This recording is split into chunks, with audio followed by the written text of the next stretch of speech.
جاؤدین نعیم صاحب اپنا تازہ لکھا ہوا بہت ہی عمدہ مقالہ مرمت فرما رہے تھے، اور میں درخواست گزار ہوں اپنے دوست بہت ہی خوبصورت شاعر، نقاد اور دانشور جناب اختر عثمان سے کہ تشریف لائیں اور جوش صاحب کے حوالے سے اظہار فرمائیں۔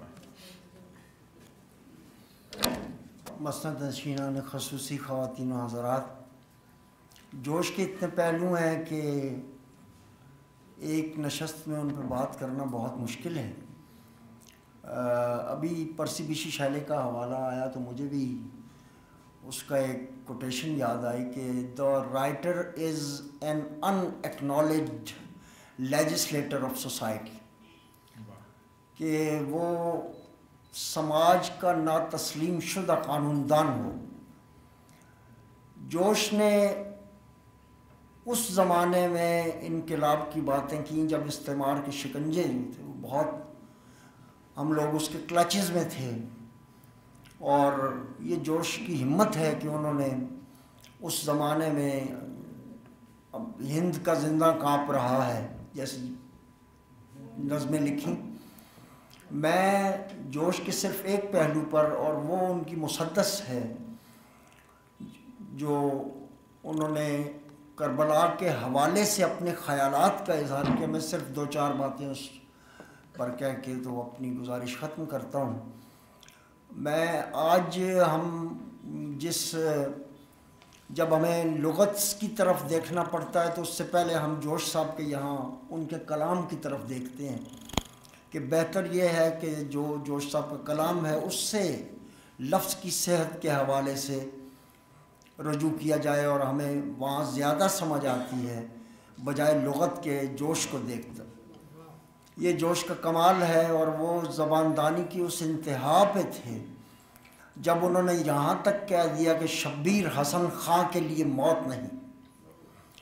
یہ ایک ایسے شخص کا بیان ہے جو قادر الکلامی اور مہارت تامہ میں اپنے عہد سے بہت آگے۔ انہوں نے اس زمانے میں انقلاب کی باتیں کیں اور مسدس کو ذریعہ بنایا،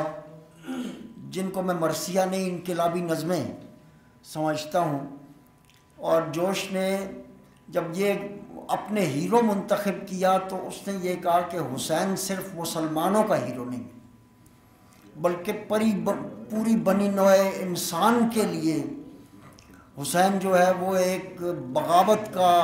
اور استقامت کا استعارہ ہے۔ مشہور ان کا ہے کہ کیا صرف مسلمان کے پیارے ہیں حسین،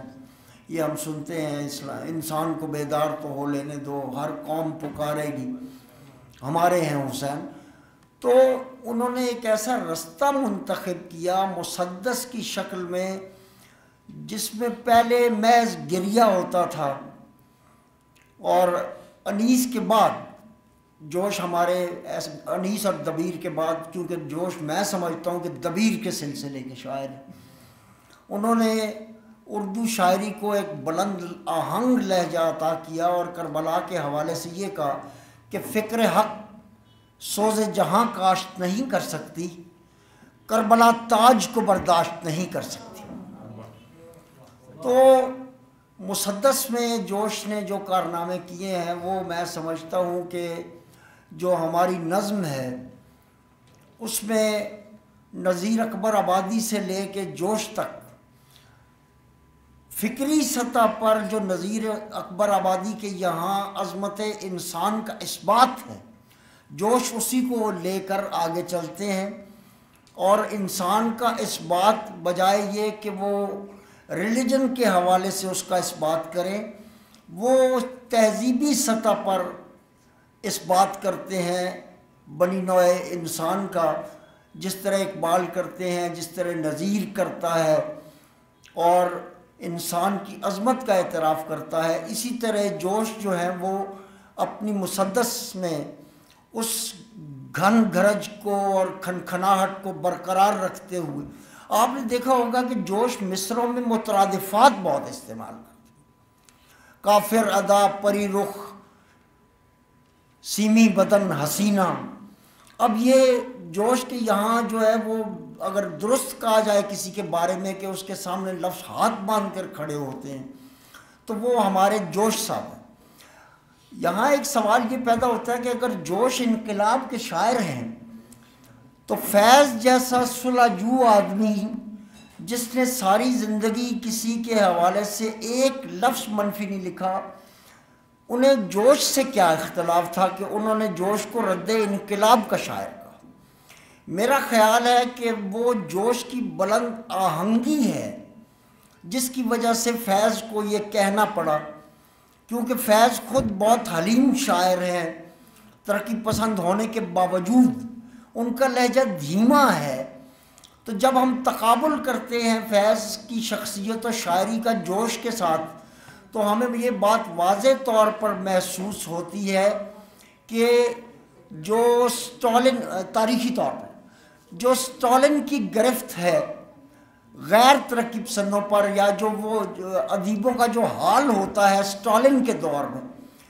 اس کو فالو کر رہے ہیں جوش ملی آبادی اسٹالن کے خیالات کو، بجائے یہ کہ وہ مارکسی خیالات کو فالو کریں یا لینن کے خیالات کو فالو کریں، وہ اسٹالن کے خیالات کو کر رہے ہیں اور منظوم کر رہے ہیں اس معلوم فلسفے کو جو پہلے ہی اقبال ایک انتہائی اعلیٰ تخلیقی سطح پر کر چکے تھے۔ تو میں سمجھتا ہوں کہ جب تک شاعروں کو مصرع بنانے کی، اچھا مصرع بنانے کی آرزو رہے گی، جب تک شاعر جو ہے وہ اپنی لغت کو وسیع کرنے کی کوشش میں رہیں گے، جوش کو اس ایک حوالے سے پڑھا جاتا رہے گا کہ وہ لفظوں کا برتاؤ سکھاتے ہیں، وہ مصرع سازی کا فن سکھاتے ہیں، اور وہ انقلاب جو خونی انقلاب ہے، میرا نعرہ انقلاب و انقلاب و انقلاب، اس کی تکرار جو ہے ایک ہی مصرے میں، وہ جوش کی پوری شخصیت ہمارے سامنے آ جاتی ہے، چاہے آپ ان کی نثر دیکھیں یا ان کی نظم دیکھیں۔ اور وہ ایک تہذیب کار آدمی ہیں جنہوں نے ایک مرتی ہوئی تہذیب جو ہے اس کو آسرا دینے کی کوشش کی، لیکن جو بدلتی ہوئی دنیا تھی جس کا اقبال بہت بڑا ناقد ہے، اور مغربی تہذیب کا خصوصاً، جوش نے اس تہذیب کے حوالے سے تو بات نہیں کی، لیکن خارجی اور داخلی استعمار کے حوالے سے جوش نے بہت ساری نظمیں کہیں۔ ہم یہ دیکھتے ہیں کہ جوش صاحب کم و بیش تمام اصناف میں، لیکن اپنی ایک تہذیبی صنف کو جوش رد بھی کرتے ہیں، جس میں کچھ غزلیں تو جوش کی ملتی ہیں، لیکن وہ اپنی اس تہذیبی شناخت کو برقرار رکھنے کے قائل نہیں تھے۔ جو آخری انٹرویو بھی ان کا ہوا ہے اس میں بھی وہ غزل کے حوالے سے اس کی مخالفت میں انہوں نے گفتگو کی، لیکن جب کوئی موقع آتا تھا اس انٹرویو میں بھی تو اپنی بات کو تقویت دینے کے لیے جوش غزل کا شعر پڑھا کرتے۔ تو اگر ان سارے علائق کو دیکھا جائے تو ایک ایسی شخصیت ہمارے سامنے آتی ہے جوش ملی آبادی کی، جس کے لیے یہ کہنا مجھے آخری جو میرا فقرہ ہے وہ یہ ہے کہ جب تک ہم نے مصرع سازی سیکھنی ہے اور خصوصاً لفظ کا استعمال سیکھنا ہے پوری صحت کے ساتھ، جوش ملی آبادی اس حوالے سے ہمارے لیے ویلڈ رہیں گے۔ بہت شکریہ۔